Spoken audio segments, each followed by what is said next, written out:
we go. Here we are. How's it going, everybody? Welcome to episode 2 of Armchair Gridiron. I'm Dan. Over to. I still don't get the direction. I guess to your left? Or my. Whatever. It's Chris. Chris, all the way in Denver. Are you repping a team today, Chris? Because I'm not repping a team. It's not. Our teams lost. Chris's team, being the New York Jets, lost by 1 point to the Buffalo Bills. And my team, the Houston Texans, lost by, what was it, 2 points last night? We were up by 1, and then 58-yard field goal.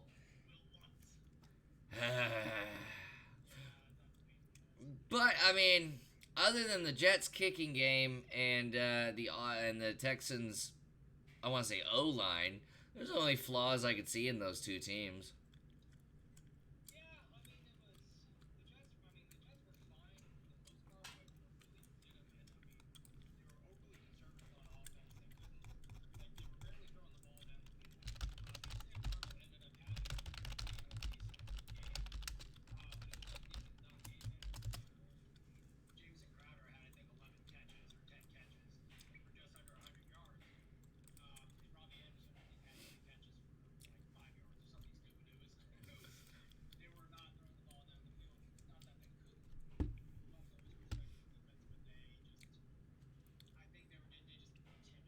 Yeah.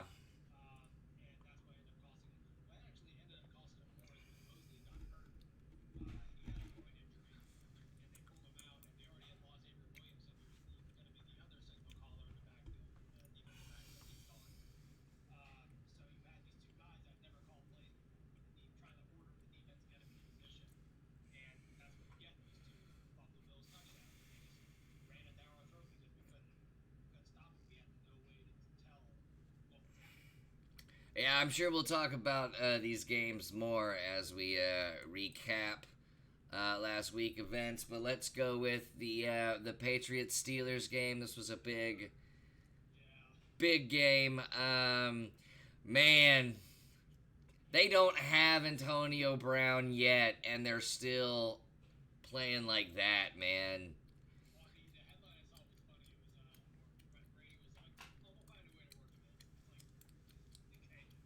Sure, I mean, do it. They don't need him. If I'm Antonio Brown right now, I am thinking about acting on my best behavior. You know? Yeah,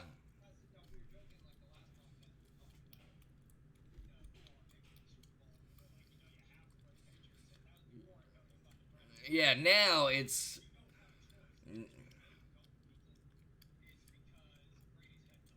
Brady's head fell off, or just Belichick finally turned into a pile of mush uh, with a headset on. um, one of the impressive things that I saw, not from the offense, I'm talking about the Patriots defense, was Gilmore being able to defend Juju on the Steelers. I at least thought Juju would be a factor, and for the most part, I mean, if you had him on fantasy, Juju, let me see here, he got he did a gentleman's 13.80 in points, but now he's questionable for week 2. 6 for 8, 78 yards, no touchdown. But a game like that against the Patriots, Juju, I mean, they were expecting Juju to have like a 120-yard game with at least 2 touchdowns with the way that offense is supposed to work.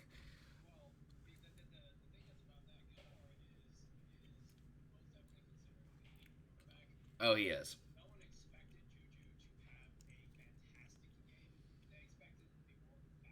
Mm-hmm.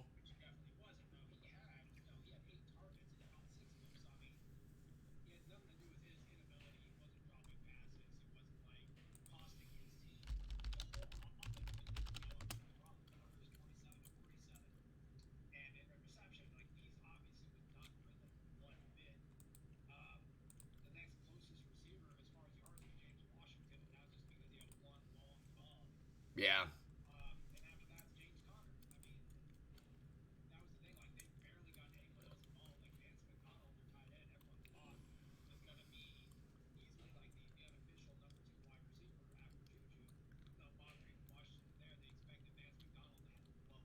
Yeah.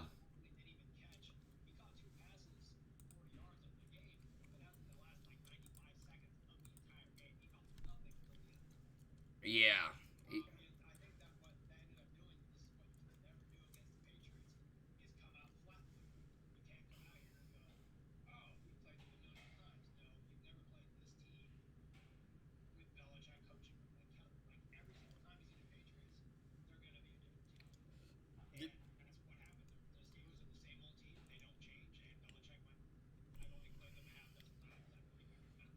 The Patriots also really utilized Burkhead and just pretty much every running back they had. I don't even think they got their rookie out there. Yeah, they did not get the rookie is actually out. Uh, he's on IR, and I drafted him, of course. That's usually what happens when I draft somebody. But yeah, the way they were able to utilize the run game, the way Brady was throwing, Brady at his age, no typical quarterback at his age, and I'll cite Peyton Manning, could usually with a good enough defense and a good enough running game could probably just throw 5 yards, 6 yards here. Brady's throwing 20-yard bombs with accuracy at 42 in his age. 42.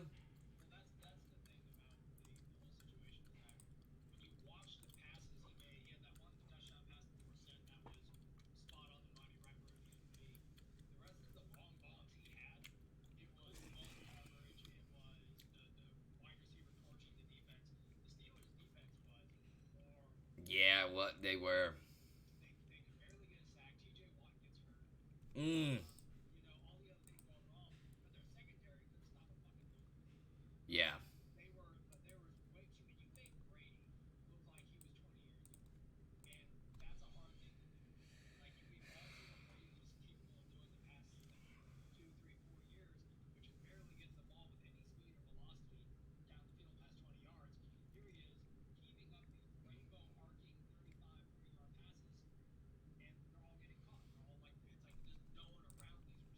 Yeah.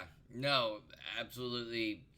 If I'm Mike Tomlin right now, I'm looking at the tape and I'm figuring out what exactly is wrong with the defensive scheme going in. But I think you're right. I think they just went out there and played flat-footed, like they knew what kind of plays were going to be called and everything. But Bill Belichick changes it up every year, and that's yeah, it's never the same team. And so Patriots end up winning that game 33-3, just annihilation.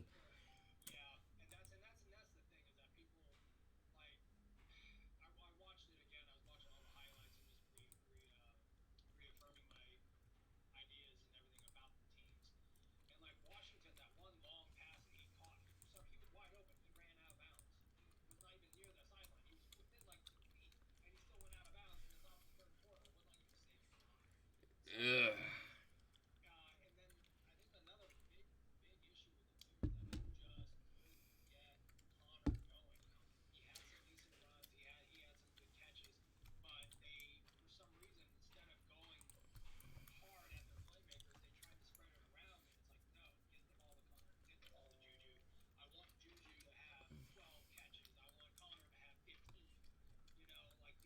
Guys you got to get the ball to, but instead they spread it around, and you're like, okay, why did Jalen Samuels ever catch a pass? Why did Thank you, Ricky. We were having some technical issues on Chris. We couldn't hear you apparently. My bad. Can you hear me now? We can hear you now. I went in and fixed it. It was every time we changed the so when I stream different things and I change the scenes. So when I go from the football template over to God of War or something, all the audio gets redone, and I totally forgot I was playing God of War last night. Um, so yeah, I mean there was a good conversation going, but we are on the first game of the week. But just go ahead what you were saying about James Conner, and we'll start from there. Well, and that's what I was saying is like the biggest issue is you're not getting your playmakers the ball.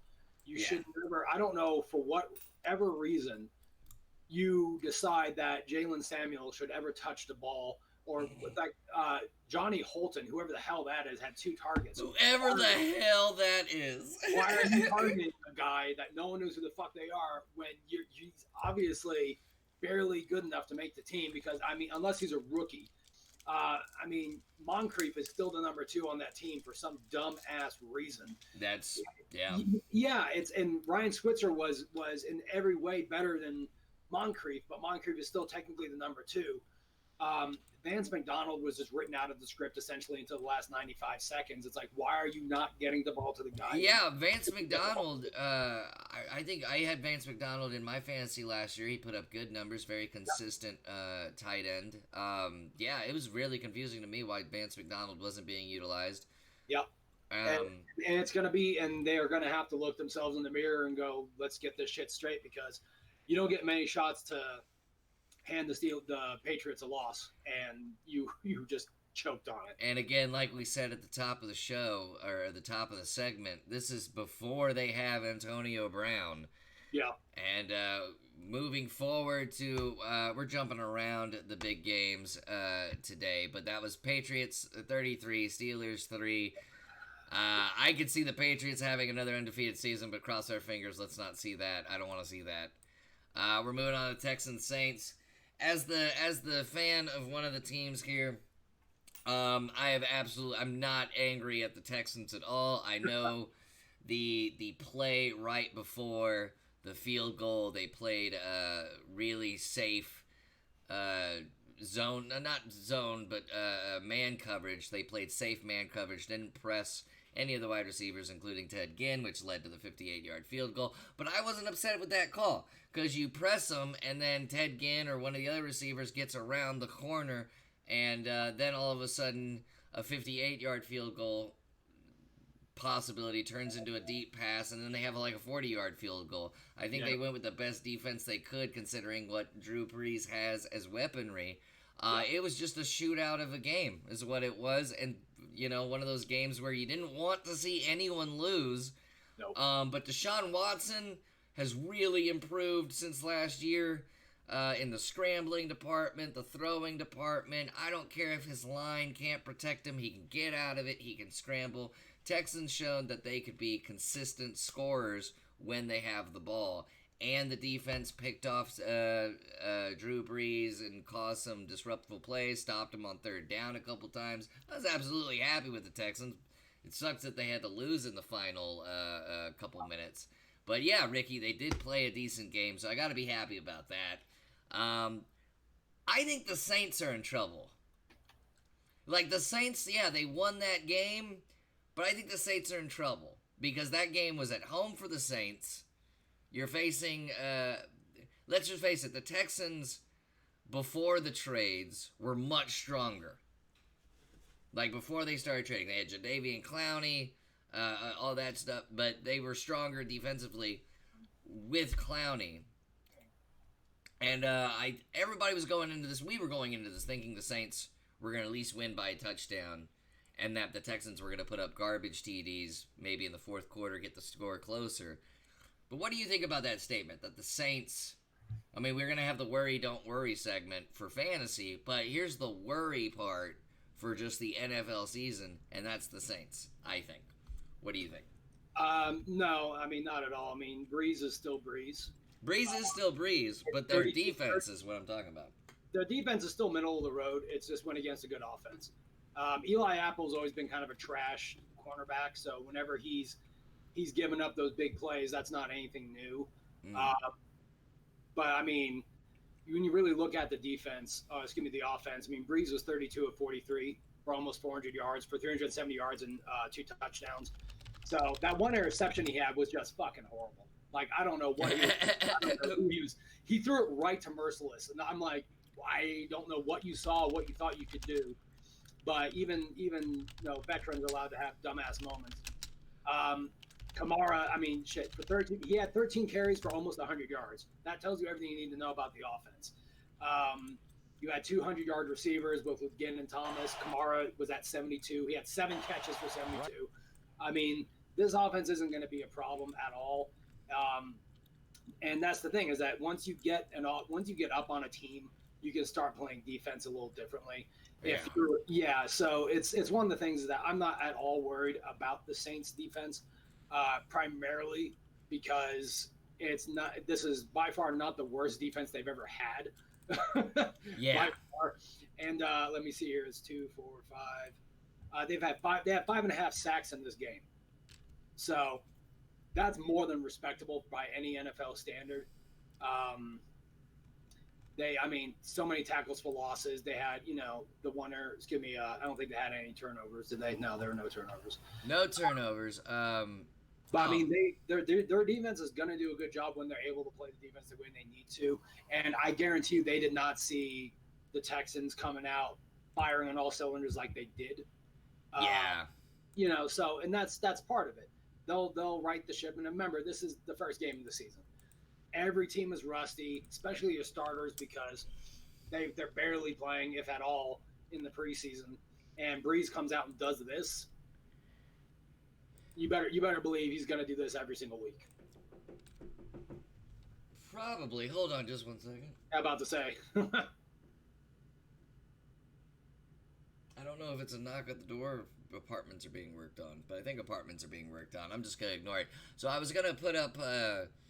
I might have to cover you for a second because there is one DeAndre Hopkins play. This is my play of the game, but it's gonna cover your face, Chris. How dare you? I think there was one turnover by the Saints defense. Real quick, there was a turnover, or I guess it got. I don't know what happened here, but DeAndre Hopkins showing his anger. Let's watch it. Inside. Right here, Deshaun Watson going back. Look at the time he has. Big throw. And there's an interception, but watch DeAndre Hopkins. Yeah, the suplex. Little DeAndre Hopkins with a German there. Let's get that out of here. Well, he's a passionate player. We get that. He's not a dirty player, but he definitely probably shouldn't have done that. That's not the first time he's done that. I've seen him. Anytime there's an interception, DeAndre Hopkins just gets pissed. And I think that spans from just years of having of being on the Texans offense, and just like every time there's an interception, you just lose your shit and slam somebody down. I mean, I don't think it was unnecessary roughness. It's not unnecessary roughness because it's not a quarterback. No, it's not roughing the passer because it's not a quarterback. It can still be unnecessary roughness against anybody for any reason. I don't think it should have been unnecessary roughness. It'll be unsportsmanlike conduct, wherever it is. But that right there is like, you just don't do that. Let the boys play. So the Saints win that 30-28. We'll get into when we get into the quick picks. I'm sure both of these teams will be winning next week. I think Houston faces the Jaguars. That's a W, especially with Nick Foles going down, and we'll talk about that more. So let's go to the next game. Boom. Raiders and Broncos last night as well.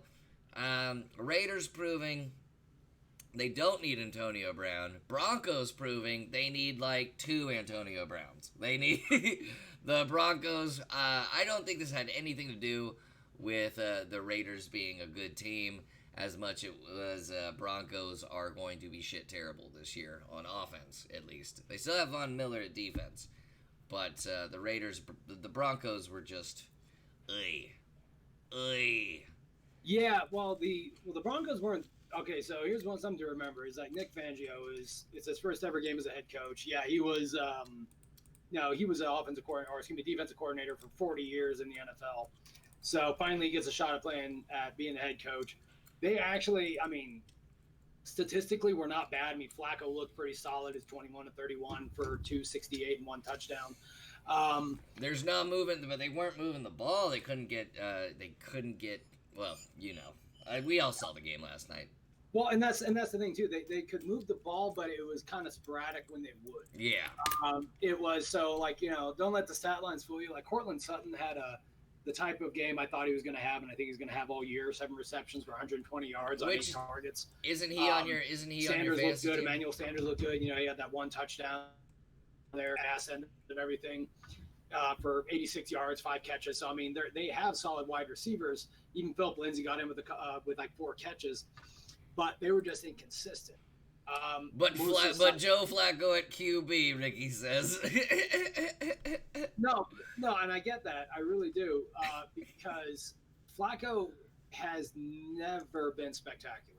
No, he really hasn't. In many ways, he's like Eli Manning, that when you get him in a certain position and you got all the things around him, he'll play well. And you can't argue the stat line when it push came to shove and you're trying to come back in this game. He was solid. He didn't turn the ball over. He's the best quarterback they've had since Manning, basically. I mean, I can't argue with that. I mean, as far as resumes go, Flacco does have a Super Bowl on his resume. Yes, he does. And the thing is, too, is that, well, I think one of the biggest problems that they suffered from is they couldn't get the run game going with any consistency. That was another one, yeah. Yeah, because and the thing is that they split the carries between Lindsey and Freeman, and I don't understand why. When you look at him, Lindsey is the dominant running back because he can run and catch. Freeman's not much about catching out of the backfield. He's going to be just primarily a two down back. But at the end of the game, when you're trailing, I think it was 21 to 6 at that point, you're running the ball with Freeman. What the hell are you doing? You need to have your receiving running back in there. Lindsey should have had 6, 7, 8, 9 catches for 80 yards and even a touchdown, because that's what he can do for you. And the play calling was interesting because, we got 6 points and it's 21 to 6. Let's kick another fucking field goal. No, you have 8 minutes left in the fucking fourth quarter. You're down by more than 2 scores. 3 points is not going to help you. You need to put 7 on there, maybe 8. And that's what bit them in the ass. They could put the ball in the end zone earlier, and they barely could do it at the end when the Raiders started playing a softer defense. So Ricky just shared Ricky on our Facebook just shared an article called "Joe Flacco, Best Quarterback in the NFL is Joe Flacco," and it's pretty much 5 or 6 accounts from 2011 to 2012 where Joe Flacco is considering himself one of the best quarterbacks. And then it ends with, so remember, don't use your eyes or even look at stats when considering who the best quarterback in the world is. Just ask Joe Flacco. And, I forgot, also don't ask his teammates. Hilarious. So yeah, the Raiders ended up winning that game.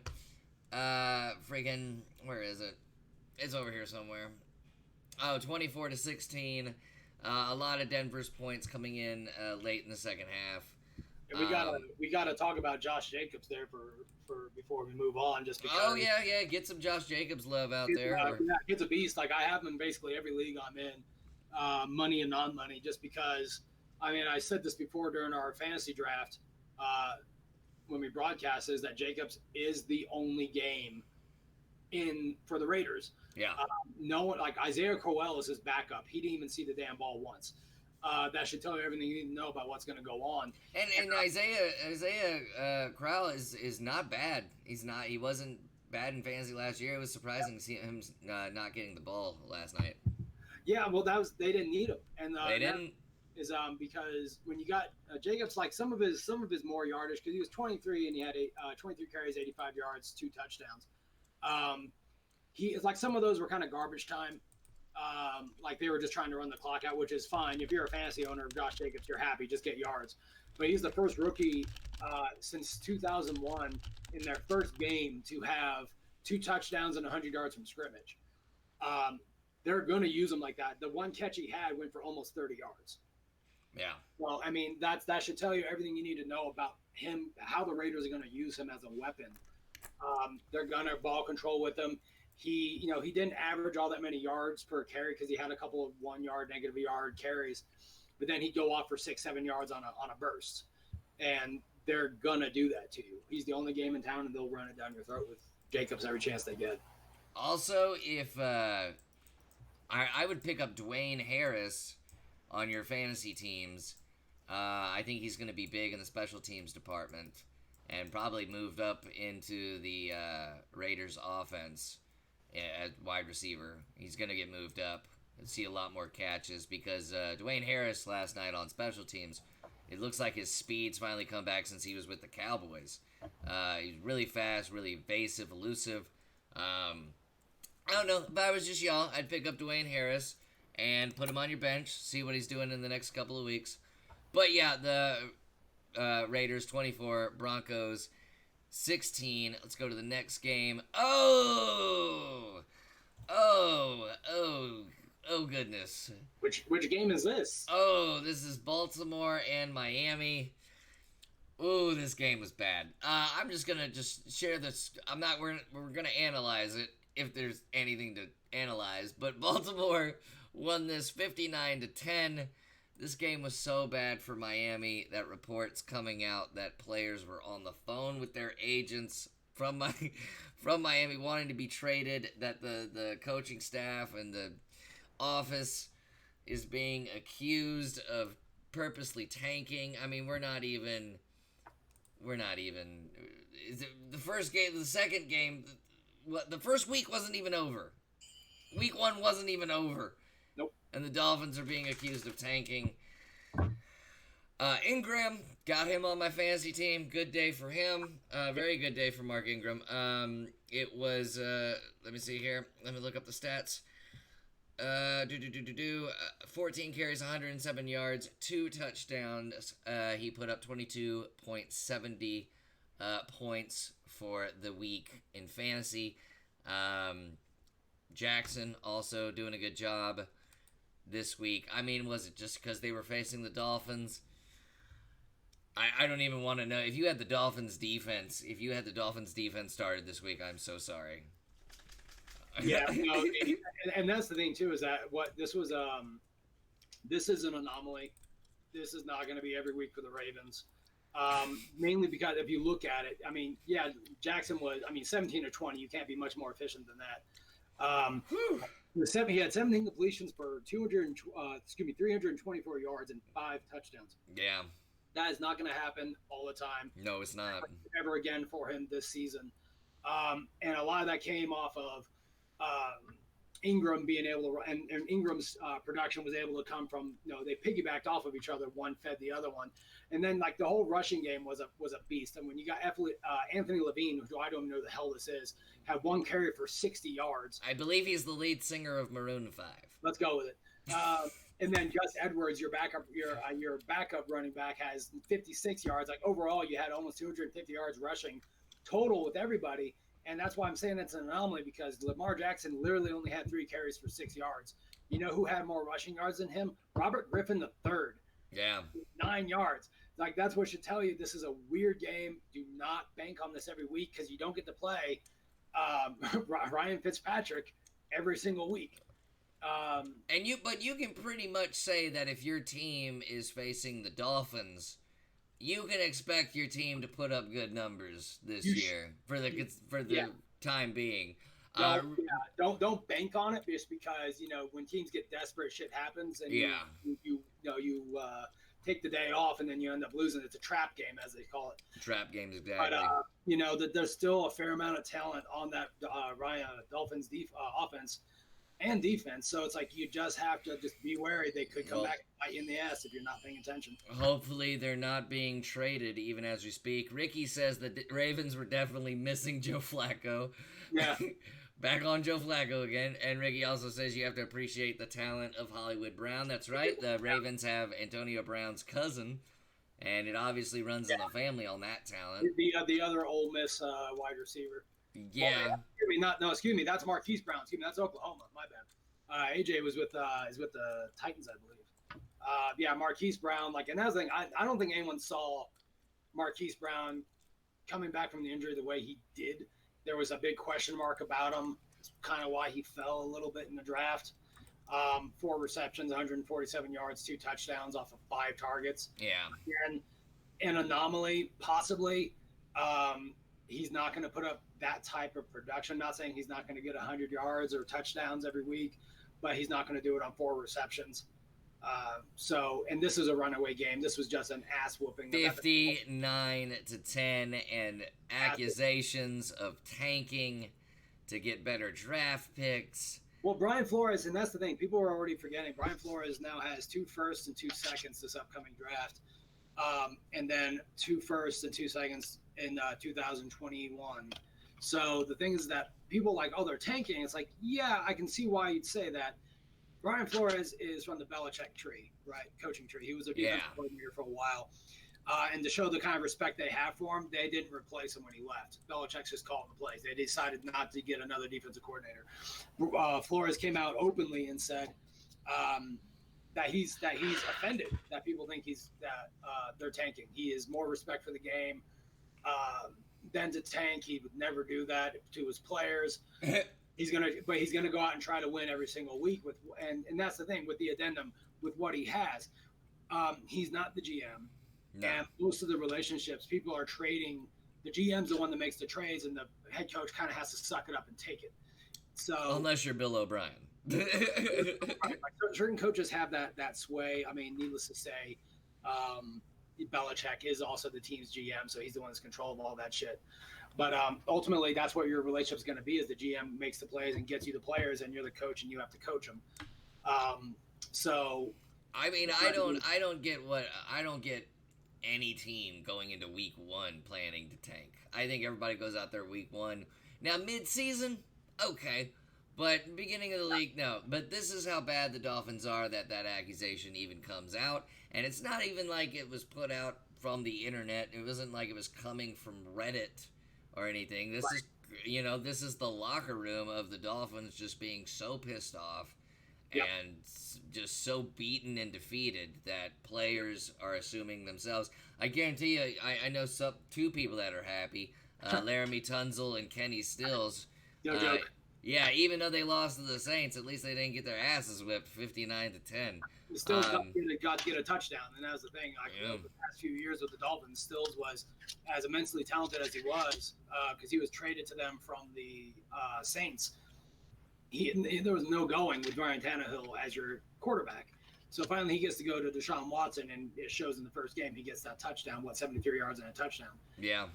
It's something to be said about it. But I guarantee you right now, I mean, most of your at least second-tier talent on this team, Kellen Ballage, even Kenyon Drake, are probably the ones asking to get the hell out because – most likely. Yeah, because if they don't get traded now, they're going to get replaced in the draft because that's basically what's about to happen. We'll just have to see the Dolphins' 2019 season. Just like this is one of these looks. Will they be the joke team? Will they win a game? We'll just have to see.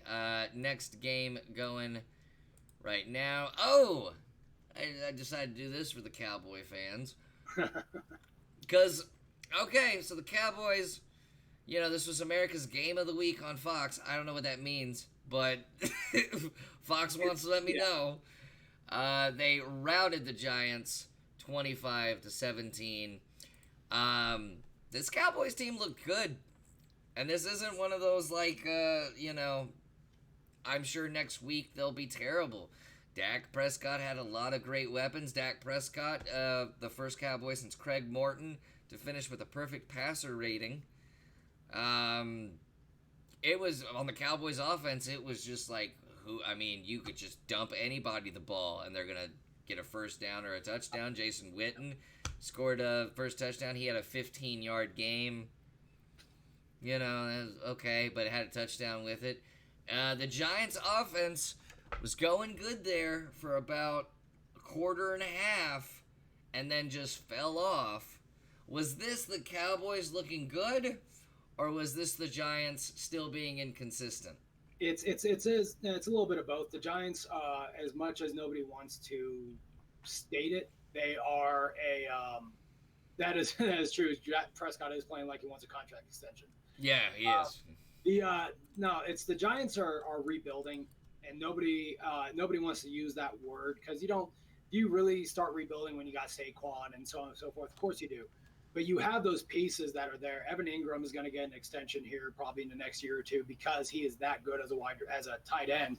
When your tight end is 11 receptions for 116 yards and a touchdown off of 14 targets, that's something you build around. Barkley had off of 11 carries. What was that first run he had? That was a 56-yard, 34, whatever. It was something. Yeah, he had 11 carries for 120 on the whole day.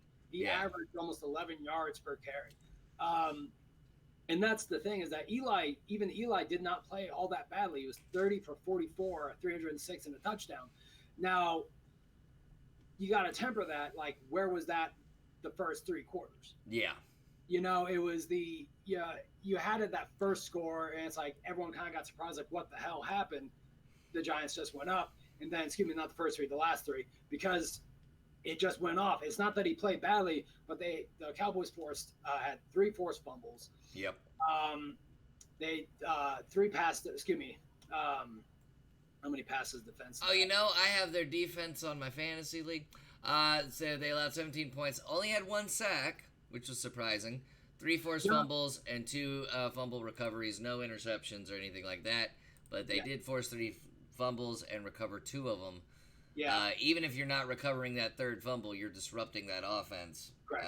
And I guess, I don't know about the Cowboys' defense. Eli played a good game. It's not looking like Eli is going to get replaced by Daniel Jones anytime soon. I think the New York Giants need to learn just how to finish. How to start, stay consistent, and then finish the game. Yeah. But, it's like what Ricky was saying.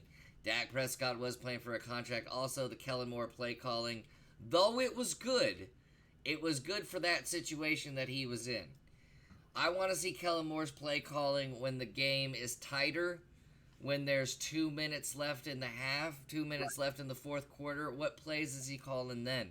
I was really impressed with the fluidity of the offense and what the different types of plays he was calling. When I guess they don't feel like the Giants are a threat when they have the Giants defense scouted. But I want to see Kellen Moore's play calling when all hell's broken loose and the Cowboys need to come back, or the Cowboys can't get a good lead on a team. I think that's where Kellen Moore's play calling's really gonna be a factor. Right. I agree. But as far as the first game goes, no, he was good.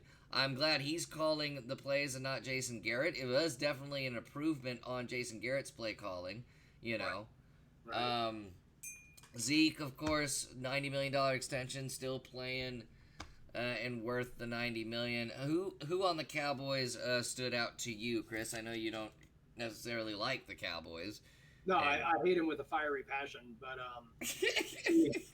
I mean, you can't say enough about Michael Gallup. I mean, he caught every single pass thrown at him. I said in the draft special, or week 1, Michael Gallup, I said get rid of Amari Cooper because Michael Gallup is the future of that receiving core. Well, the thing is that you got to be careful, too, because you're going to run into the Antonio Brown, Juju Smith-Schuster argument, because if Amari Cooper were not on the field, Gallup would not have had that stat line. That's true. He's not that he's a bad wide receiver. He's actually shown it last year, the ability to be good. But this works as a tandem. If you lose Gallup, then, I mean, and that's the thing. People are going to say, well, you got Randall Cobb. It's like, yeah, fine. I like Randall Cobb, injury-prone Randall Cobb, who couldn't stay with what is arguably the best quarterback in the league right now, Aaron Rodgers. They cut him because you're not suddenly going to flourish consistently under Dak Prescott. It's just not going to happen. But he is playing, if he doesn't get hurt, he is a good third slot receiver possession. Yeah. I'd say better than Beasley, because considering what Beasley had to go through in that Bills game, with just being covered and then the interception by C.J. Mosley, run in for a touchdown, people can cover Cole Beasley because of his height. Yeah. Whereas Randall Cobb, taller, veteran. A good stat line in that game anyway. Yeah. Yeah, so he still did it fine. I mean, but the thing is that with the Cowboys, they're finally taking the training wheels off of Dak Prescott, and we're finally going to see what he's capable of doing. He was pretty efficient, over 400 yards passing, 4 touchdowns, the whole 9 yards. That's not going to hold up against better teams. No. We'll still see if he hears footsteps or sees ghosts and starts, breaking the pocket and panicking when no one's around him, which he's been prone to do since he's been in the league. And pretty much it's kind of like the Kellen Moore situation. Let's see what Dak Prescott's doing when all the chips are down, or when the score's really close and they can't get put away a team. But as far as, playing someone of the Giants' caliber, so like the Cowboys go in, they face, I see them putting up, treating the Redskins like they treated the Giants on Sunday. Be careful, though. The Redskins look pretty damn good for at least half of the football game. That's the thing. For half the football game, it's the same thing as Giants. The Giants looked good on the first drive. They looked like they could build or maintain a good offense, and then they just gave up. Redskins weren't playing to win against the Eagles, and we'll talk about that. They were playing to survive, yeah. Yeah, they were playing not to lose, and the Eagles came back on them and beat them. But yeah, that was the result of the Cowboy game. Just final score one more time. 35-17 Dallas Cowboys. Good start to the season for the Cowboys. We're just going to have to wait till next week, but we'll do that in the quick picks. Our next game. What did we say last week? That the Browns were overhyped. Did we not? Well, and that's the thing, too, is that I watched the game this morning on NFL replay. Game Pass, excuse me. They keep changing the name of it. And they keep changing the name of it because they want your money. It was NFL Rewind, and then they just kept switching it. So NFL Game Pass. So I watched it, and I watched the highlights again right before the podcast just to get it down. And the thing is that first drive, they looked like we expected. They just threw the ball around the place. They banged it in. It was 6-0. You're like, all right, this is going to happen. Then they got Giants fever. Well, what happened, and that was the thing, is that people were like, well, Baker Mayfield imploded. It's like, well, no. He didn't implode until the fourth quarter. Yeah. The Titans just outplayed them. And the thing is that I think this has more to do with the Titans looking like the team they were everyone expected them to be 2 years ago. They have all the pieces now. Henry is looking sharp. I mean, come on, your one catch goes for 75 yards and a touchdown. Derrick Henry is not a pass catching running back, but he just shoved it down their throat on that. A.J. Brown comes out 3 receptions, 100 yards in his first ever NFL game. Like you finally gotten Marcus Mariota all the pieces he needs to be successful. You know, in 14-24, almost 250 yards and 3 touchdowns. You can't argue about that. So would you say this was more of a problem with Cleveland's defense than it was Cleveland's offense? Not necessarily, because they spent money on the defense too. They put in some good players on the Cleveland defense, not just OBJ and everybody over on the offense, but they did spend money on this defense. Yeah, well, they spend money on the defense, and they've had a series of first round picks. You got Myles Garrett obviously sitting there. Sheldon Richardson came from the very long way, went from the Jets to the Seahawks to the Vikings to the Browns. He's a former first-round pick, so you have a lot of talent on that team. The biggest issue I think I saw from that is that they had like 4 sacks and no turnovers. Yeah. They were not able to get the ball away from the Tennessee Titans. They weren't able to slow them down. Your stud on that defense was Myles Garrett. He had 4 tackles, 1 assist, and 2 sacks. That was the best defensive performance of the whole damn team. And that's where they struggled. And then you look at the run game. Yeah, Nick Chubb had 75 yards. The 1 touchdown they had was from Hilliard, the backup, for some reason. Other than that, I mean, Mayfield looked fine until that fourth quarter. And even his stat line isn't bad, 25 of 38, 285. Then you see that 3 interception versus the 1 touchdown. Yeah. And something that was just, and to be fair, watching it, 2 of those interceptions. To be fair, sorry. 2 of those interceptions were earned. Like, It wasn't like he just threw a bad fucking pass. He threw a contested pass, and the defense just ate it up. Like, people jumping up and defenders jumping up and grabbing it. Yeah. And it's him, and that's what's going to be the problem with Baker his entire career. He's going to have the Brett Favre syndrome, just like Tony Romo.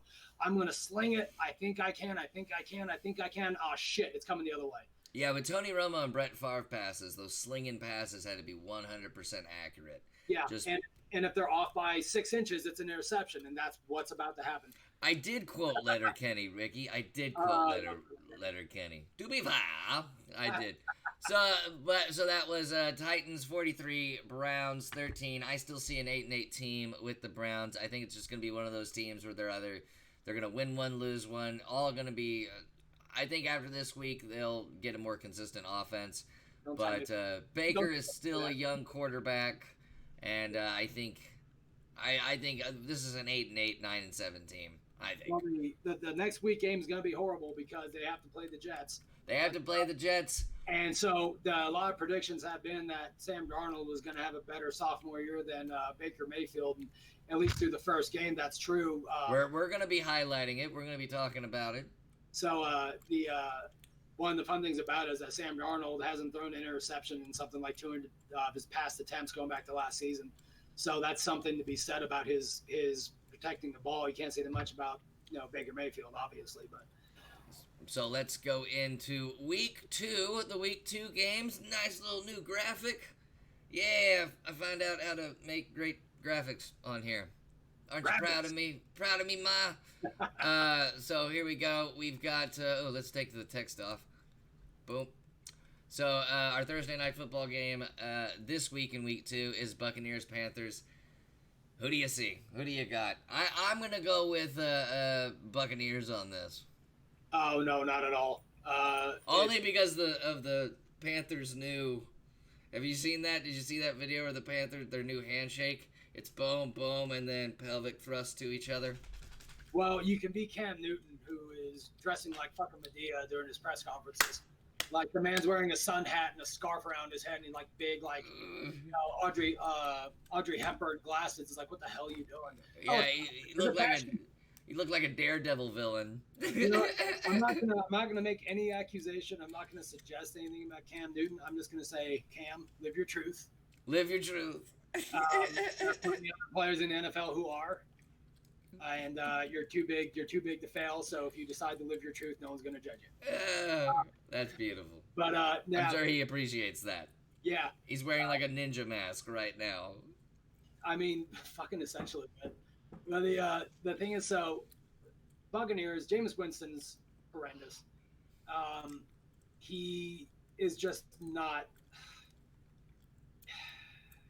Yeah, he's gonna get replaced this offseason. Well, they did lose to San Francisco. Bruce Arians is there now. He's not gonna fuck around with this. Bruce Arians needs a quarterback, and there's a few of them coming out this next year, obviously. So Bruce Arians is gonna have his pick. I don't think the Bucs are gonna finish much better than 4 or 5 wins. Yeah. So they're gonna go get their quarterback, and Jameis Winston's gonna be out on the street looking for a job. It's just he's so massively inconsistent, and then you're going against the fucking Christian McCaffrey. CMC. That's just gonna, and that's the thing. They're gonna shove it down your throat every way possible with Christian McCaffrey. And Cam Newton, shook the rust off. He's obviously been getting injured a lot lately. And they only lost to the Rams by 3. Yeah. Whereas Tampa Bay couldn't get out of San Francisco with less than a 2.2. Well, and if you look at it too, possession deficit, and look at the stats that the Panthers defense was able to hold one of the better offenses last year too. It was 30-27, but Goff had a rough fucking day. Todd Gurley the same way. Well, he was 39 for 186 yards, 1 touchdown, 1 interception. That's a hard thing to do. They still got the win, the Rams did, but it was... They held Todd Gurley to less than 100 rushing yards, and Goff only found Todd Gurley once, I think, in a screen pass for 4 yards, but they really did. They held down Todd Gurley. Even though 97 yards is good with 14 carries, still not the standard of Todd Gurley and what we're used to. Correct. And that's the thing is that, and the Rams defense looked a little weak. Obviously, they only had three sacks, 1 interception. So I mean, decent but not great. The Panthers did a damn good job against one of the better offenses. So you better believe that when it comes down to it, they're going to have the weapons to just beat the shit out of their Buccaneers. They're going to spank the. I was fucking being sarcastic at the beginning. I think I know. I'm not fucking. I think we can both agree. Panthers here. And if, for shits and giggles, I'd say by 20 plus points. I'd say by 20 plus points. I'd say by at least 2 scores. Yeah. I mean, you're looking at 14 to 20 points easily. Especially if the Panthers can get up by 2 scores early and just let Jameis Winston give them the ball back. He'll get lucky. He'll put 1 or 2 in the end zone. But yeah, this is going to be the Panthers by 28-10. Yeah, it's going to be pretty damn. It's going to be an ass whooping. It is, and it's Thursday. It's in 2 days from now. That's another factor to take into what team is going to be more energetic. But this is going to be Panthers. If it's not Panthers, then I don't know what we're doing right here. Right. Our next game, let's go do it real quick. Our next game is the Eagles and Falcons. I mean, honestly, after that performance against the Vikings, I mean, yeah, the Vikings have a good defense, but not that good. Yeah. If you're the Falcons, you better be thinking long and hard. If you're Dan Quinn, I'd start worrying. You better be looking at this, looking at your offensive coordinator and like right in the eye and saying, "What the hell are you doing?" Mm-hmm. Julio had an off day. Obviously, he came out with a wrist injury that nobody really knew he had. It was all wrapped up after the game, and you don't want to hear Julio an injury because the man's had a lot. At least it's not his foot. But if you're a receiver and you have a wrist injury, that's obviously not any better. The Eagles looked damn good this past game. They started off slow against the Redskins. Yeah, they had the opposite problem of the Giants and the opposite problem that every other team was having. So every other team would start strong, get weak. Eagles started weak, and then they just found their rhythm around the second quarter, and then when we got into the third quarter, they were just amazing, I thought. Well, that's the thing. When you're the quality of your team, when you take Darren Sproles out of the ashes. I mean, he led the team in rushing yards. He was fourth on the team with receiving yards. Yeah. They put him into use every chance they got. And I mean, come on, Deshaun Jackson. Holy hell! We've always known Deshaun Jackson is one of those guys that just could keep it going and keep doing it no matter where he was, but it was inconsistent, especially when he was with the Bucks. He goes back to the Eagles. They found him on 2 long bombs. 8 receptions, 154 yards, 2 touchdowns. It's like, how are you not? There's something about the Eagles playbook that just puts Deshaun Jackson. Doug Peterson is a former quarterback, and you have to understand that when your head coach is offensively minded, and not only that, but quarterback minded, how can I get my quarterback to throw 28 completions for 313 yards and 3 touchdowns with no interceptions? Wentz always had that talent. Peterson knows how to put it to use, and you saw it. And their defense was, unspectacular. So this was an offensive effort, through and through. And that's why when you're looking at the Eagles versus the Falcons, unless the Falcons can somehow right the ship after that and get Julio healthy and get everyone else working, you're going to look at the Eagles stomping them pretty handily. Mm-hmm. And if you have Deshaun Jackson on your bench in your fantasy team. If you even drafted him, too. If you even drafted him. If he's on the waiver wire, go get him right now and put him in like a flex, maybe even one of the top 2 wide receiver positions in your lineup. Because Deshaun Jackson's back in Philly, and they're finding him, and the playbook works. What do you think, Chris? Eagles by 7 to 10 points? I'm going to say Eagles by at least 10 points, maybe 14, because, and that's the thing, the Falcons have more than enough weapons to the Jets just traded for Demaryius Thomas. What? What? I'll take it. What? Wait. It just popped up. They just pulled Demaryius Thomas out of New England? Yeah, let's see. I just farted. I don't know if anybody heard that, but I'm sorry. That was an excitement fart. Got the Demaryius Thomas for 2021 6th-round draft pick. Well, that leads us into our next game, the Jets and Browns. Perfect timing. Now with the Demaryius Thomas edition. Well, holy shit. He's not likely to play just because he's still on the mend, and that's probably why they released him. The only reason they brought him back after they initially cut him, the Patriots did, was because N'Keal Harris was put on the IR. So they brought him back to fill that gap. Demaryius was inactive for the game, obviously, against the Steelers, but he's working his way back slowly but surely. And sure enough, with the Antonio Brown trade, everyone's going, well, who are you going to let go? And when Dorsett has the game he had against the Steelers, you keep what works. He's been on the team for the past couple of years. But this is good. This is great for the Jets, though. This is yeah. You should be happy. I mean, the Patriots. Now he's just one, like, in the Patriots team, he's one head out of many weapons. It'd be like if he was on the Cowboys. You know what I mean? Yeah. Now he's pretty much going to be a big player on the Jets offense and a consistent target for Sam Darnold. So what you're going to see now is, because our starting three right now with Robbie Anderson, Quincy Enunwa, and Jameson Crowder, who had a hell of a game this past. I mean, against the Bills. I mean, is a hell of a game. He did. You add Demaryius into this, and Demaryius, they're gonna work him back slowly. They're gonna see where he is, and every trade's pending on a physical. So he has to be at least somewhat healthy for the Patriots to consider trading him, because if he gets traded and can't pass a physical, the trade's voided. Yeah. So obviously the Jets think he's healthy enough to at least bring him in and take a look at him. He'll start off as probably the number 3. He'll probably be competing with Enunwa for that third spot until he proves otherwise. And trust me, if Demaryius comes back and is even 75% of what he is at his height, he is going to – Sam Darnold's going to blossom. Yeah. If at the very least Demaryius is a possession receiver, there's no reason Sam shouldn't be pushing 250, 300 yards every game.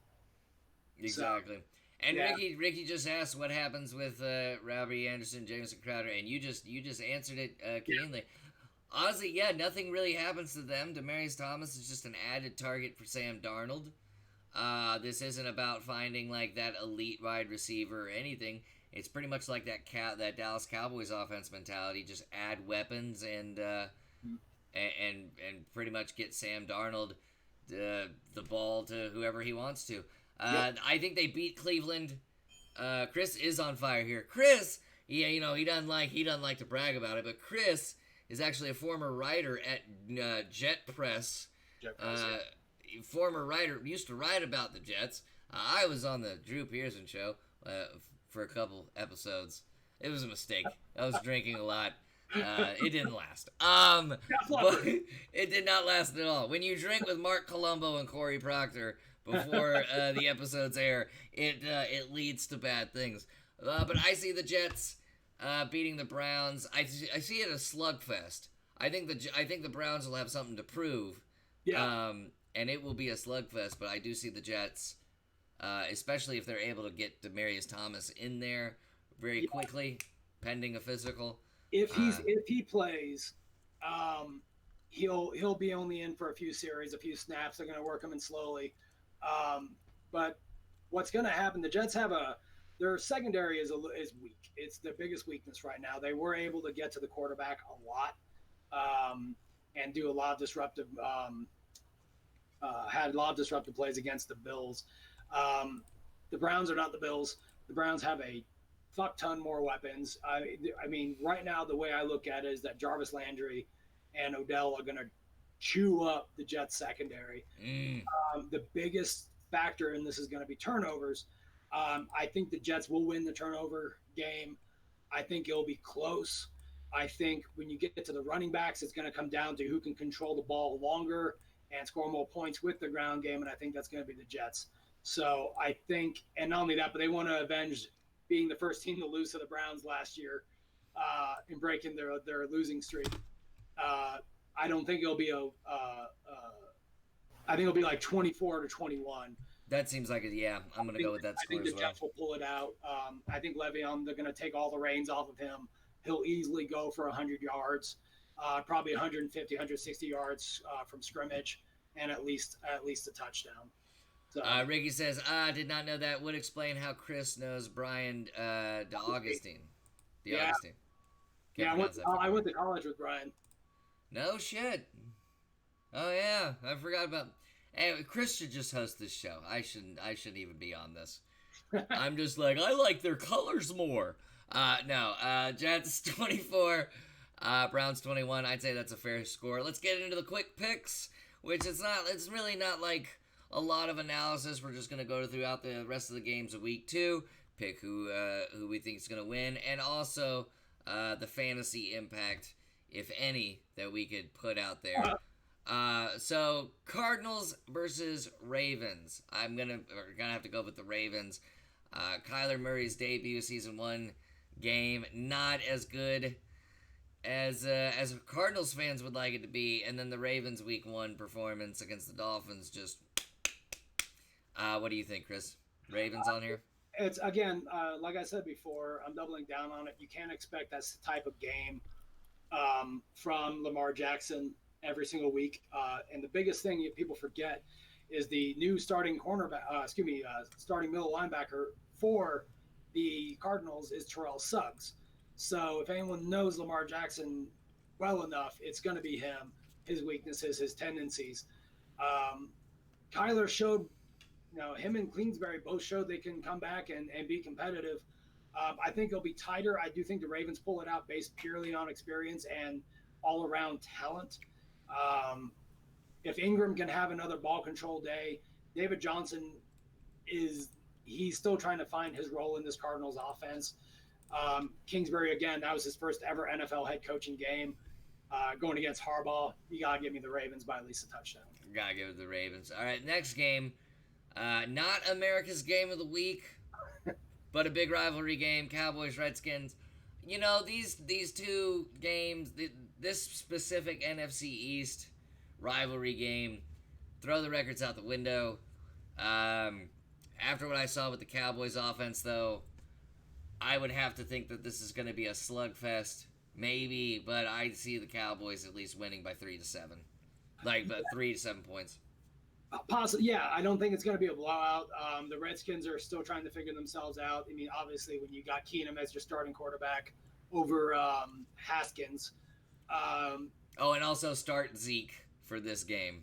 Yes, well, and yes and no, because be careful, because they beat the Giants. It says 35-17. That 17 was a bit of garbage time. Yeah. But, Zeke only had 50-something yards rushing and one receiving, one catch for 13 yards. So they did. But if you look at what Darren Sproles and basically what the Eagles running back system was able to do the Redskins, that's why I'm saying start Zeke. If you have Tony Pollard, start Tony Pollard as well. Well, that's where the issue comes from, is that if you start getting up on it, you're not going to risk Zeke. Yeah. So they're going to. Pollard still had 24 yards rushing. I think he had something like 9, 10, 11 attempts against the Giants. So if you get up too much, you start pulling your star, and you're going to get less points. So, but yeah, I think with this though, Geese is hurt again, so Adrian Peterson's now getting a bump. But with McLaurin coming out for the Redskins at wide receiver and putting on a show, he almost had another long reception too. He would have went well over 100 yards, almost 150. They finally found a wide receiver, because really think about it, who are their wide receivers? Their second wide receiver on the team is Quinn. Who exactly? Mm-hmm. So it could be a trap game. The Cowboys could roll in there thinking it's going to be easy pickings, and then I don't think they never do that with the Redskins, though. They should never. They shouldn't, and that's the thing. That's how you lose to Eli Manning on the opening game in Cowboys Stadium, is when you're like, oh, this is going to be easy. Yeah, with this 60-year rivalry, I think we're at 60 years. I don't think they ever take the Redskins lightly. Next game, Colts and Titans, AFC South matchup, Colts and Titans. I'm going to have to give it to the Titans on this. Even though Jacoby Brissett was really impressive in his the new era of the post Andrew Luck era of the Colts. Jacoby Brissett was really impressive, but I'm going to have to give it to the Titans because, like you said earlier, the Titans offense, I mean, Mariota's got the pieces in play. Henry's looking good, and their defense was pretty outstanding as well. Gonna have to give it to the Titans. Yeah, it's going to be a hard call, because remember, they took one of the better offenses in the NFL with the Chargers to overtime. Marlon Mack had 174 yards rushing. The man was a beast. They're a lot more closely matched than people are expecting. A lot of people thought T.Y. Hilton was going to fall off the face of the map. He still had almost 900 yards and 2 touchdowns. I want to give it to the Titans. I have to see it 2 weeks in a row. I think the Colts, with Jacoby Brissett settling into that starting quarterback role, because really, think about it, it wasn't until 2 weeks ago he found out he was going to be the starting quarterback. It's true, but the Titans are at home, and that's, I mean, the way they To played, some they're at extent, home. yeah. Of course, it is AFC South rivalry, so you might as well chalk it up like with the Cowboys and the Redskins, so the records and performances out the window. So you got Colts, I've got Titans. I'm Next, going to say Colts, yeah. Just okay. regularly. It's not going to be a blowout, but it'll be a close game. Seahawks at Steelers. Uh, Yeah, oh, that'll be a fun one. yeah, that one's too close to call. If you need a nap.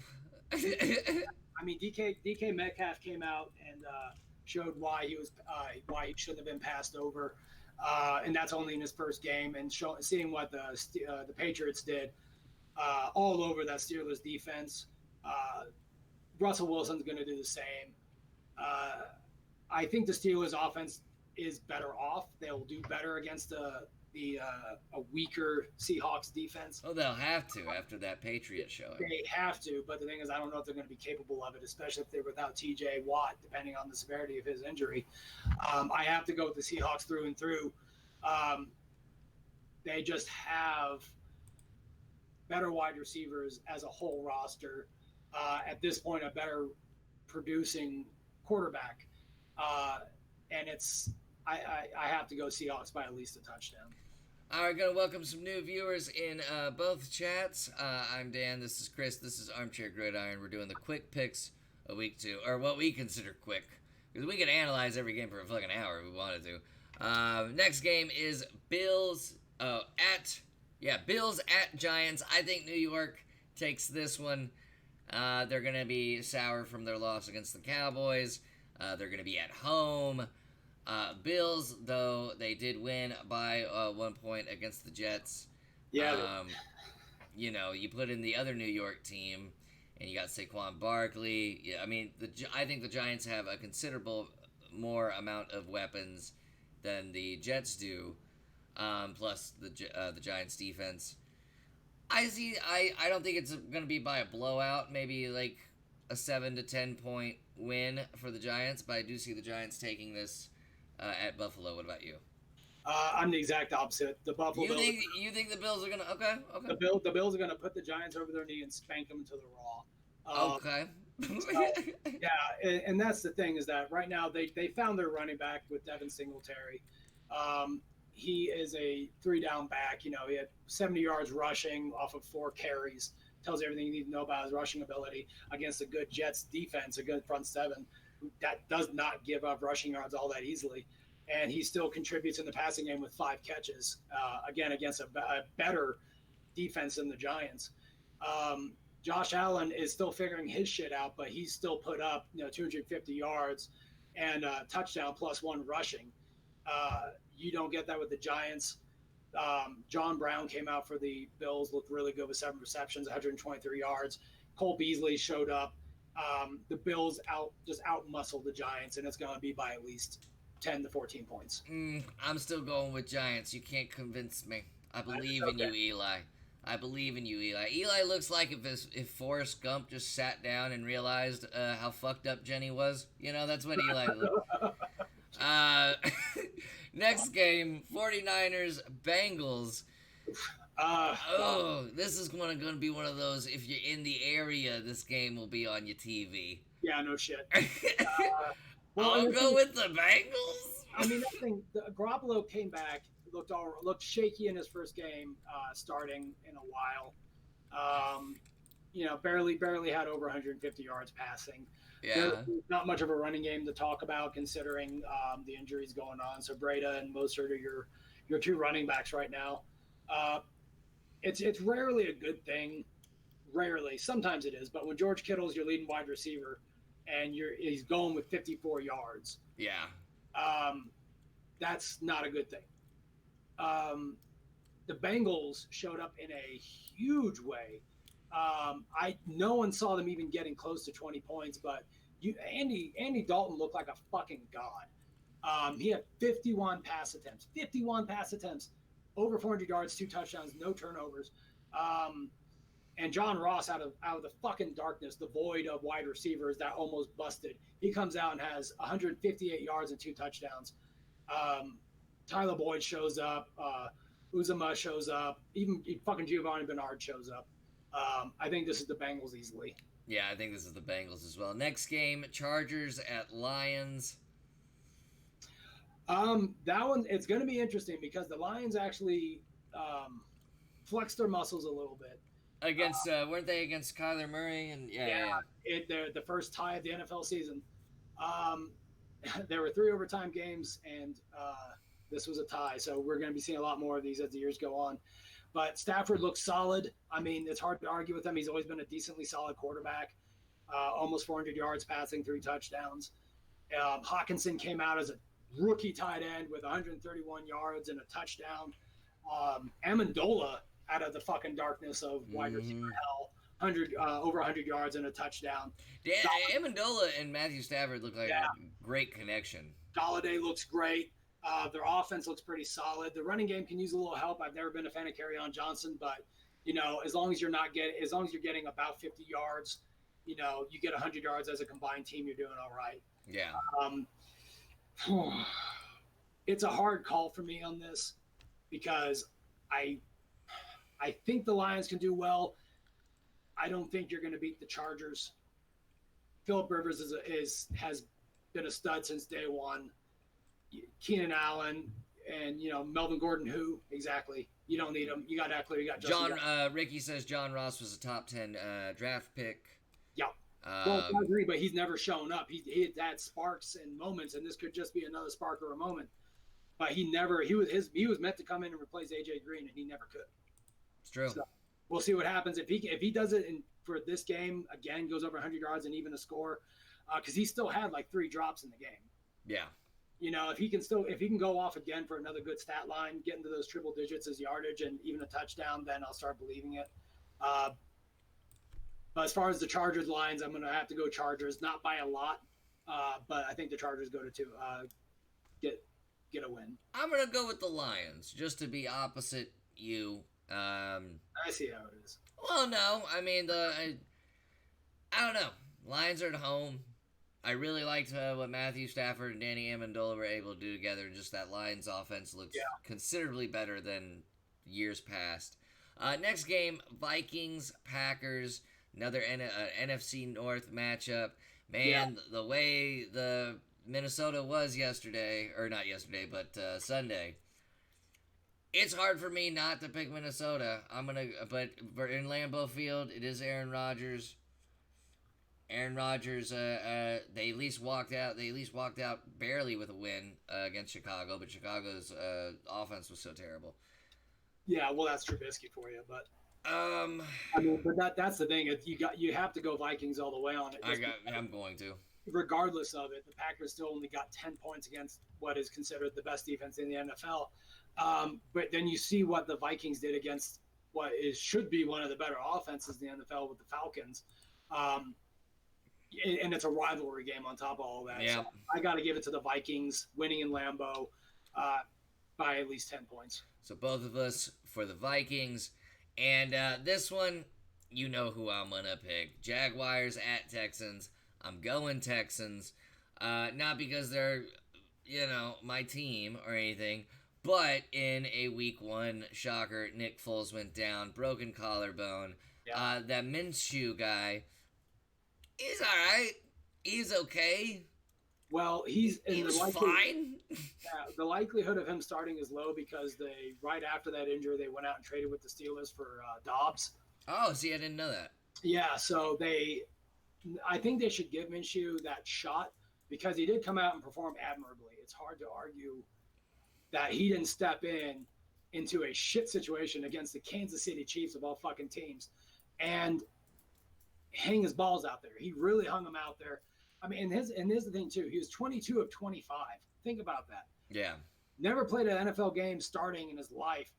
Misses 3 passes. Wanted to be a coach. I did hear that. He's always wanted to be on a coaching squad. Never didn't want to be. But that tells you something about his mentality. Yeah. He's looking at the game from a coach's mentality as well, which allows him to do what he did. 275 yards, 2 touchdowns. Yeah, he had an interception, but that should be expected. Everyone has hype on Leonard Fournette every single year. Hasn't been good since 2 years ago. I was hyped on him a couple of years ago as well, and then injuries and all that stuff. Supposedly he, product of Mike Leach. But he lost 20 pounds, got lean. He's like, I'm going to do it this year. 13 carries, 66 yards. That's fine. You're going to see him easily double that because if they want to win any games this year against any type of decent offense, they have to control the ball. So if you get him that 25 carries a game, which he's built to do, he's going to get that 100, 120, maybe 150 yards rushing. But I don't think he's doing it against the Texans. I don't think he's doing it against the Texans. Then again, their defense is not what it used to be. No, it's not. But at the same time, if they can get up 2 scores early on the Texans are going to be hard pressed because they're going to ball control the shit out of it regardless who the quarterback is. This is going to be at NRG Stadium. I guarantee you it'll be a battle red day. I still pick the Texans. Don't get me wrong.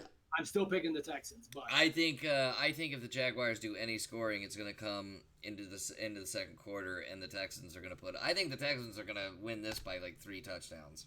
I really do. I don't think it'll be that bad. I think do. I think it'll be handily, but I don't think it'll be a blowout. I could see it being by 10 points. Now, next game though. Start Tom Brady. Start Edelman. If you just have a slew of Patriots players on your fantasy team, start them, because now it's the Patriots at the Dolphins. And look, I know we said the Dolphins could be a trap game for somebody, but after what we saw the Patriots do to the Steelers, and after what we saw the Ravens do to the Dolphins... Well, also remember that Miami's head coach is the former defensive coordinator for the Patriots, so if anyone knows him, it's Belichick. It's Belichick. This is going to be a blowout. Patriots over Dolphins. Well, and this also how it goes the opposite way too. Is that Flores is defensive coordinator for the Patriots, which means he knows that offense, he knows the Patriots, he knows the tendency. So it could be a potentially low-scoring game. Low scoring for the Patriots, what you would expect. It'll be. I think it's going to be like 21-3 Patriots. You also got. I think Antonio Brown is going to be playing this game. He will be. And the thing is that don't go all crazy on the Antonio Brown hype train yet. This is a game where they're going to run the ball with Burkhead. They're going to toss it to Burkhead. They're going to give it to White. They're going to give it to Sony Michel. There's no need to put your wide receivers at harm's way, especially when you just got the shiny new Corvette. It's true. If you can, and I guarantee you they're out there, go pick up the Patriots defense in fantasy and start them. You're not gonna be disappointed. Seriously, start any Patriot you can in week 2. Yeah, especially defense. I got James White in one of my leagues. I hate every moment of it, but he's gonna get me. I hate every moment of it. He's gonna get me 25 points guaranteed. So. Next game, Chiefs at Raiders. I got Chiefs. I got Chiefs on this. Yeah, it's hard to argue with it, but Tyreek Hill is out. And Sammy Watkins has been nothing but inconsistent his entire career, even with the Chiefs. But I don't know. Sammy Watkins is looking like a whole different player from what I was watching Sunday. Again, and he has a new mindset, a new mentality, a new diet. Yeah, he had moments like that with the Bills, where he looked like he was going to be dominant, and then he would just fall off.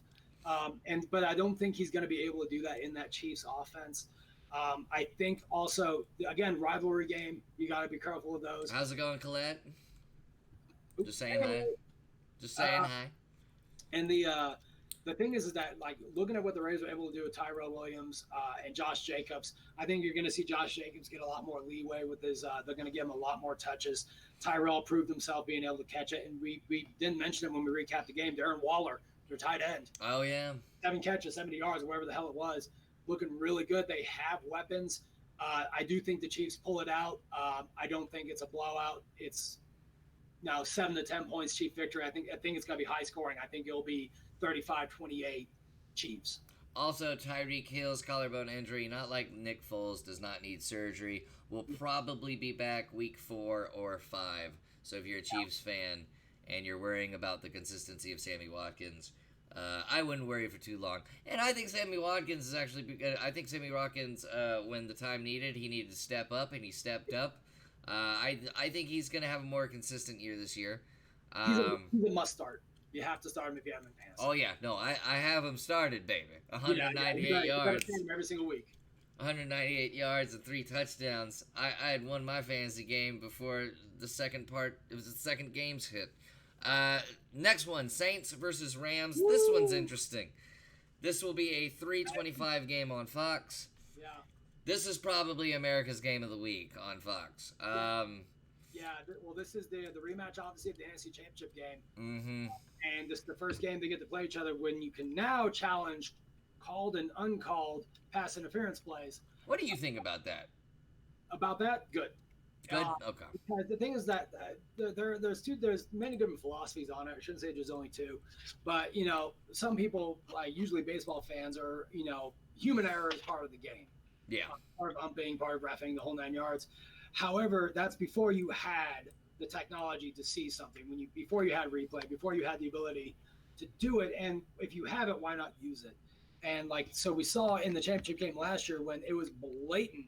And even Roby Coleman, if I remember correctly, the Rams cornerback, even said after the game, that was my bad. Shit, I'm sorry. That should have been called. That tells you everything you need to know. So it's now affectionately called the Sean Payton rule because he was the one that made it happen. He's like, listen, y'all cost us another championship again because we always get screwed out of something dumb. There was a blown call last night. That they came out and said that should have been called today. Yeah, so and that's always going to be part of the game, but you should be able to recall to have a challenge on a non-call pass interference, and I mean, it's already been used in the preseason. It's been used in the regular season. I believe Kingsbury was the first person to challenge one. Yep. In the regular season, so it's going to be interesting. Unless the Rams manage to. Both these teams barely squeaked out a win.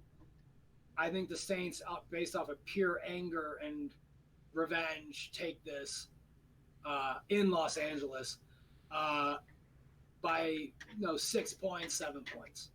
I don't know. With as much trouble as they had with the Texans, I don't know.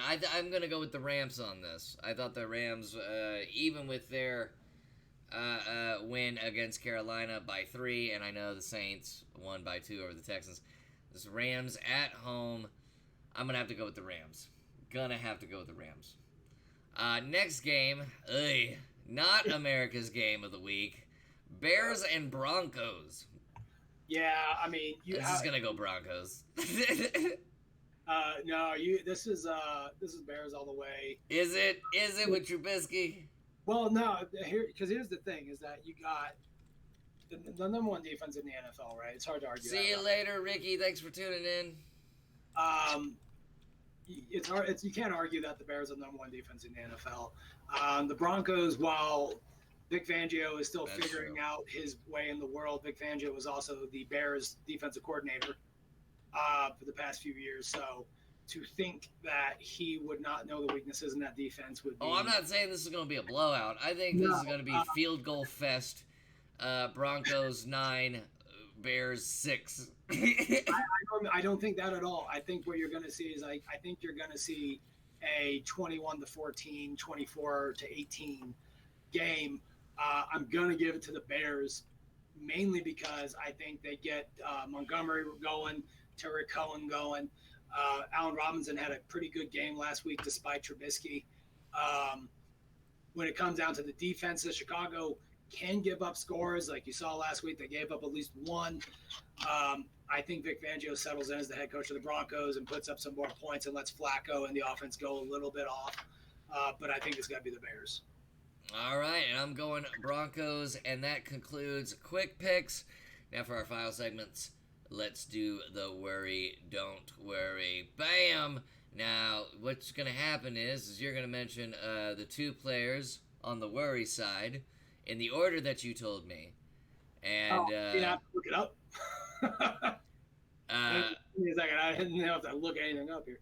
And then the don't worries. You know what? I'll just put on the worries right now. So here are the players to worry about this week in fantasy. We have Julio Jones and Phillip Lindsay of the Broncos. Chris, why'd you go with these with these 2? Why should we worry? I mean, with Julio Jones, I think we should worry. But Julio should be an obvious one. Again, the Vikings defense is a damn good defense. It's obvious. The biggest issue I have is the injury, the wrist injury. Yeah, Julio had a touchdown. That's fine. But when you have Julio catching 6 receptions for only 31 yards, when his average yards per reception is 5.2, there is a problem. He got outpaced by everybody, including Justin Hardy and Mohamed Sanu. Calvin Ridley was the more dominant wide receiver, and that could just be part of the game. I drafted Mohamed Sanu. That's why I raised the roof. Julio was nursing an injury all through training camp and preseason, and then he has the wrist injury coming out of this game. It's a loose worry. It's an easy worry. Just be careful with them. You're still going to start him regardless of the matchup because it's fucking Julio Jones. But you got to monitor him on those injuries. And not only that, but the usage. He did not have that wrist injury the whole game, and that's what his line was. So you have to be careful. You have to watch him. And Philip Lindsay is just going up against the best defense in the NFL right now. I think it's Chicago Bears, like you said earlier. Yeah. So I think they're going to stop that running game before it even gets started. Well, that's only part of it, though. The biggest reason you got to watch out for Lindsay is because of how they're working in, how he's working in the offense. Yeah. He's still he's still going to catch passes out of the backfield, but he got out. He didn't get out touched by Royce Freeman. He just got outgained by Royce Freeman. They started feeding the ball to Freeman. It was almost a dead split with 10 carries to Lindsay's 11. Freeman had 56 yards. Lindsay had 43. They couldn't get much going against the Raiders, who had an improved defense from last year. But going against the league's number one defense, Khalil Mack running up there and just shoving it down your throat. There is potential for Philip Lindsay in the pass game. But in this game, when they needed to throw the ball, Philip Lindsay still finished 4th on the team with only 23 yards receiving. You're still going to start him just because most people probably won't have a choice. You draft them to be your starter, so you're going to start him. You just have to do it with a wary eye. I have him benched in one of my teams because I can. If whoever you got in your bench, start him over Lindsay. I benched, I had him starting. I had McCaffrey, Lindsay, and Jacobs. And I benched Lindsay for Singletary because Singletary going against the Giants is going to be a great start. And here we go with the don't worries. Our first don't worry is Brooks of the Rams, or Cooks. I'm sorry, Brandon Cooks. Who? I was like, what am I talking about? Ben Roethlisberger. Is that Jared Goff? Yeah, that's Jared Goff. Yeah. And did we do Steeler defense? Who is that? What did we do? I forgot who we did. Okay. Oh, Connor. That's James Conner. It's not the Steeler defense. Yeah. So James Conner, Jared Goff, Brandon Cooks, and Ben Roethlisberger in the don't worries. You're noticing a connection with those just because the quarterback, wide receiver, quarterback, running back. These are James Conner is, there have been some worries that Jalen Samuels is going to get some touches from him. James Conner is still your number one back. He's going to get all the touches, going to get all the catches out of the backfield for the most part. Barring injury, he had a respectable showing against the Patriots. I say respectable with very loose quotes. He's going to have better games ahead. Roethlisberger, same way. Roethlisberger has never been a solidly reliable fantasy quarterback. He still has way too many weapons to fail. He will get you a consistent amount of points every week. He just happened to have a bad first game. Connor and Roethlisberger will rebound. Don't worry about it. Trust Connor more than Roethlisberger, but Roethlisberger should be a start every week unless you have a better option. Same with Goff and Cooks. Do not mind the stat lines. Goff had a tough game. Obviously, he's prone to those every so often during the season. That's never been a mistake. We know who he is. Is that your phone that does the wind chime thing? That is my phone. It's my notifications. I think I'm getting, because it's waiver wire day. Everyone's making their trades and their pickups. And well, if we get breaking news like Demaryius Thomas to the Jets, always check it. If he I don't think he'll be back until he'll be playing until like 2 weeks from now. I don't think he'll play this week. Still, we got that breaking news right here before. So I keep my phone on. Yeah, before your Facebook news feeds. Yeah. So, and that's the thing. So if you look at it, like Cooper Kupp came back in a big way this year, this game at least 7 for 46. So he's getting involved in the short passing game. Brandon Cooks, he had 2 receptions for 39. he averaged 19.5, right? That's not a bad. That's about where you expect Brandon Cooks. You got to give him a break. It was a tough matchup against the Carolina Panthers. It's first game of the season. They're going to get better. Goff will have better games, better than Roethlisberger probably on the whole by the end of the season. They'll both rebound. Do not worry. You still got about 5-6 points out of Brandon Cooks if it's a PPR fantasy league. Goff still got you maybe 10 points. He'll get you 15 to 20 on average going on out. Just play the matchups, watch them, but Goff should serve you well as Brandon Cooks every week. Righteous. And so basically, bench who's on the left, start who's on the right.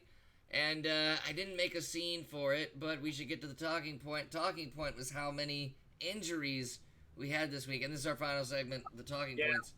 So we had Tyreek Hill, we had Nick Foles, a couple. I'm still waiting on the stats of Deshaun Watson. He was limping around a little bit near the end of the Saints game. And then there was the safety for the Rams. I'm going to try to find the video of it right now. Where his head is just gushing with blood. It's really cool. He got lacerated on his temple, I think from a face mask or some shoulder pads or something got him. He got a knee to the head. To the head, there you go. Yeah, he took a good one. Weddle will be back. They just held him out because you don't get stitches like that and then run back in the game. So they're gonna give him 4 or 5 days. He's a veteran, so he's not gonna be practicing much anyways. He'll be ready to go next week. We're gonna cover your face real quick. How dare you? I have no other way of doing this, and we're just gonna show what happened to Weddle right here. It'll be the whole thing of his blood gushing, because it's cool. Let's watch it, and we can talk over it. So I don't know if you guys caught that. Look at that, boom, head 32 right here. Let's go 32, bam. McCaffrey's head or knee goes into his head. Yeah, and then that's the Weddle's tough. It's a few stitches. He'll be fine. It's not going to hinder him. He'll be healed up within a couple weeks. Oh! Blood! Look at that blood! Yeah. Oh, look at that blood! I'm telling you want to have fun. Look at the Eli versus the Jets a few years ago in preseason when he was just gushing out of his forehead. It was hilarious. I will gladly watch Eli bleed. I'm gonna hold on. You gotta look it up. Eli bleeding head. Let's do it. Yeah. Let's do it. Eli Manning preseason injury against the Jets. Here it is. This was a few years ago. Oh! Yeah. Oh! Let's rewind that because it wasn't full screen. I think it was. I think it was Bart Scott, but he just got leveled right there. Watch when he gets up. The best thing about it is he tries to get up and then he collapses again. Blood's just pouring out of his fucking head, and it's like, damn right. Like, oh, guys, I'm losing brain. Jenny. Yeah, so they he got beaten up on that game. I appreciate it. I'm glad we could watch it on here. So with so many injuries, Tyreek Hill, Nick Foles, is there anything the NFL can do to prevent these week 1 injuries, or just teams do? I guess not start anybody. Is that a new conversation? Pretty much not start anybody within the first 2-3 weeks? No, because what happens, injuries are going to happen regardless of the week. That's true. Clavicles, when you break your clavicle, any Cowboys fan can tell you. I know what you're getting at. Well, the thing is that it's all it really takes is landing just right. And these guys are not light guys that are tackling you. These are 200, 300 pound, bags of meat that are hitting you full sprint and landing on you. And that's the thing, like Amendola for a very long period of time would just lay out for a catch and land on his shoulder, and there goes his clavicle again. It's true. It just happens. You can't prevent them. Like ACLs, MCLs, all these other things, Achilles, when they're ready to go, they're ready to go. I had a distal bicep tear 4 months ago. He did. It's gross. It just was one of those things that, like, it happened. Chris is one of those pictures people that will send you pictures of it and shit. Yeah, right. Well, the thing is, too, is like, so I'm lifting a box with 3 other guys, and kinky. And watch out now, 3 of us on one box. the box slips and I'm the only one left holding it, and my left arm takes the weight, and there goes my fucking bicep. That's why I don't do man shit, Chris. Well, that's why. That's what I mean. You can't see it coming. You don't plan on it happening. It just happened, and you got to deal with it. And that's Nick Foles. That's Weddle. That's Tyreek Hill.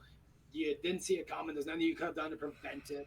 So you just go with it. Well, Tyreek Hill will be back week 4 or 5. Nick Foles is slated to probably come in at week 11. Yeah, their season's not completely over in Jacksonville. Right. So that's why they traded for Dobbs, and Dobbs has been a serviceable backup for Roethlisberger for at least a couple years. Yeah.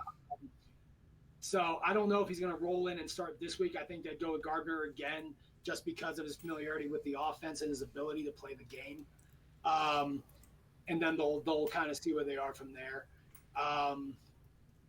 But yeah, with Tyreek out, that offense is going to be a different offense. Was that a toilet?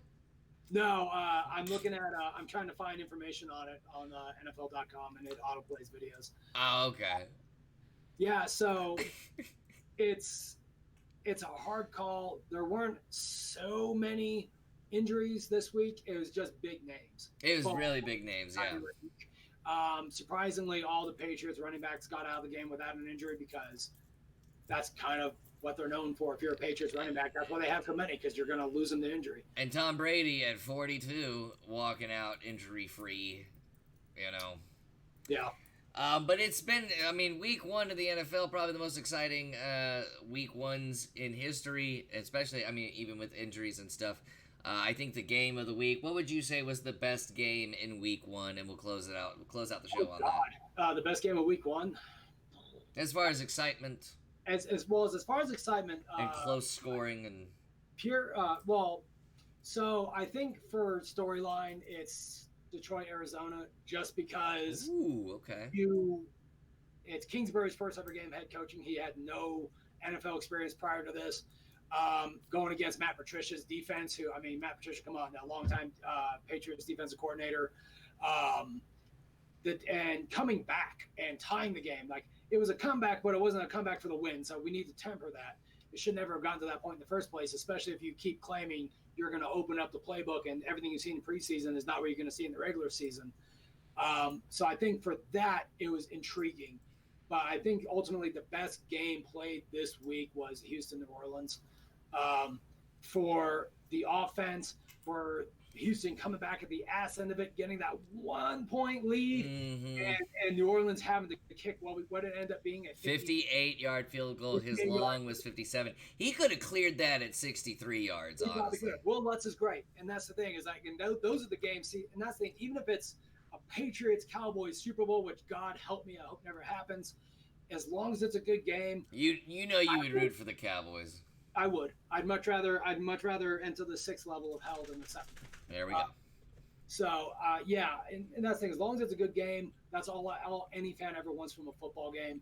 And Houston, New Orleans was definitely the game of the week.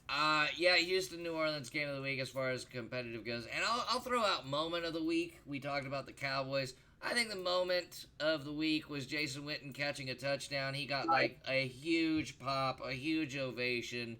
Don't ask him what he did, because he'll get that wrong, as we figured out. Touchdown! I got an interception! But it was a very exciting week 1, and that concludes our show. Next week, we'll have the week 3 picks, week 2 game reviews, new talking point, new fantasy don't worry and worry segment, and any other new segment we can think of. Now, tonight, my phone alarm's going off. Oh yeah, that's right. I have an alarm set for 4:45 p.m. because I'm a lazy fuck. But so later tonight we're gonna have a new Nerd Alert, because the Nerd Alert we tried to do Sunday. Wow, it was fucking terrible. It was just, the audio was going out here, the video was going out there, and we just had to call it a stream and try to do it again tonight.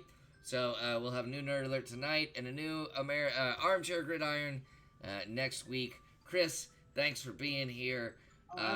Thanks, Ricky, for watching on Facebook, everybody watching on Twitch, all that good stuff. Guys, we will see you next week. This has been Armchair Gridiron Season 1, Episode 2. Tune in next week for Week 3 of today's NFL bullshit and everything. We might even cover some XFL. I don't even know. But see you guys next week. Adios.